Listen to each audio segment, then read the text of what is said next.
नमस्कार, मैं हूं सोमनाथ पांडे। आप देख रहे हैं हिस्ट्री इंडिया। आज की इस वीडियो में हम बात कर रहे हैं एक ऐसे क्रांतिकारी की जिन्होंने न सिर्फ भारत में रहकर अपितु विदेश में निर्वासित जीवन बिताते हुए भारत देश की स्वतंत्रता के लिए ऐसे कार्य किए कि अंग्रेज सरकार की जड़ें हिल गईं। अंग्रेजों ने उन्हें पकड़ने के लिए कई अभियान चलाए, परंतु कभी सफल न हो सके। हम बात कर रहे हैं 25 मई 1886 को बंगाल के वर्धमान में जन्मे आज़ाद हिंद फौज के संस्थापक श्री रास बिहारी बोस की।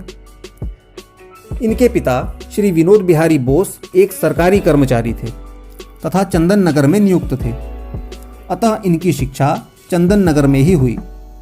शिक्षण समाप्त करने के पश्चात इन्होंने देहरादून में वन अनुसंधान संस्थान में हेड क्लर्क की सरकारी नौकरी कर ली।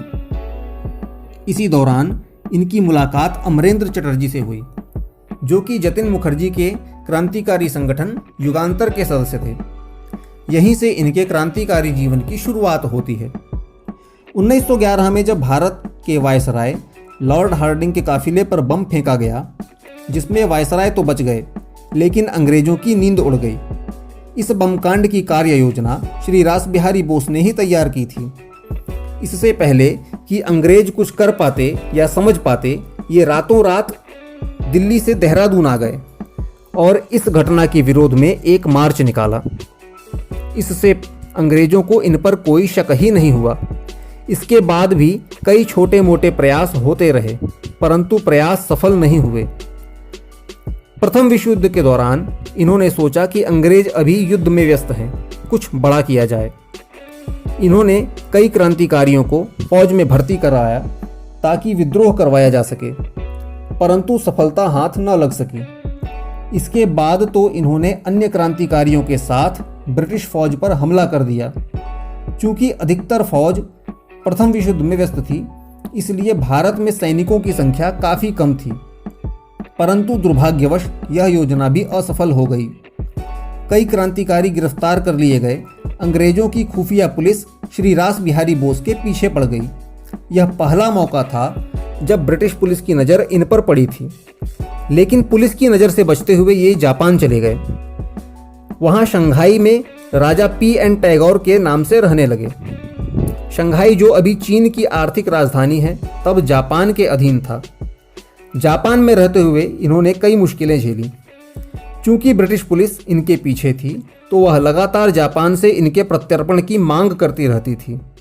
इसी कारण इन्हें भी अपना ठिकाना लगातार बदलते रहना पड़ता था। जापान में रहते हुए इन्होंने जापानी भाषा सीखी, कई किताबें लिखीं, रामायण का जापानी भाषा में अनुवाद किया। उन्होंने वहाँ न्यू एशिया नाम से समाचार पत्र भी निकाला।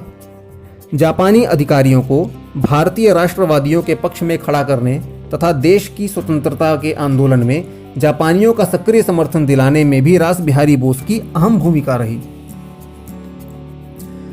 उन्होंने 28 मई 1982 को टोक्यो में एक सम्मेलन बुलाया, जिसमें इंडियन इंडिपेंडेंस लीग की स्थापना का निर्णय लिया गया तथा भारत की आज़ादी के लिए एक सेना बनाने का प्रस्ताव पेश किया गया। 22 जून 1942 को इन्होंने बैंकॉक में लीग का दूसरा सम्मेलन बुलाया। इस सम्मेलन में इन्होंने सुभाष चंद्र बोस को लीग का अध्यक्ष चुनने तथा जापान में भारत के युद्धबंदी सैनिकों को इंडियन नेशनल आर्मी में भर्ती होने संबंधी प्रस्ताव पास कराया। यह वही सेना है जिसे आज हम आज़ाद हिंद फौज के नाम से जानते हैं। बाद में इस सेना की कमान को सुभाष चंद्र बोस को सौंप दिया गया। नेताजी सुभाष चंद्र बोस ने इस सेना में कई आवश्यक बदलाव किए तथा इसका नाम आज़ाद हिंद फौज रखा। आज़ाद हिंद फौज का झंडा श्री रास बिहारी बोस ने ही तैयार किया था तथा इसका नाम आज़ाद रखा। 21 जनवरी 1945 को इनका निधन हो गया, परंतु इनके द्वारा किए गए प्रयास निरर्थक नहीं हुए। इन्होंने जिस स्वतंत्र भारत का सपना देखा था, वह कुछ समय बाद ही साकार हो गया। ऐसे कई क्रांतिकारी हैं जिनके बारे में ना तो हमें कभी पढ़ाया गया, न ही बताया गया। ऐसे ही क्रांतिकारियों के विषय में जानने के लिए हमारे चैनल को सब्सक्राइब करें। आपसे मुलाकात होगी अगले वीडियो में। तब तक के लिए नमस्कार।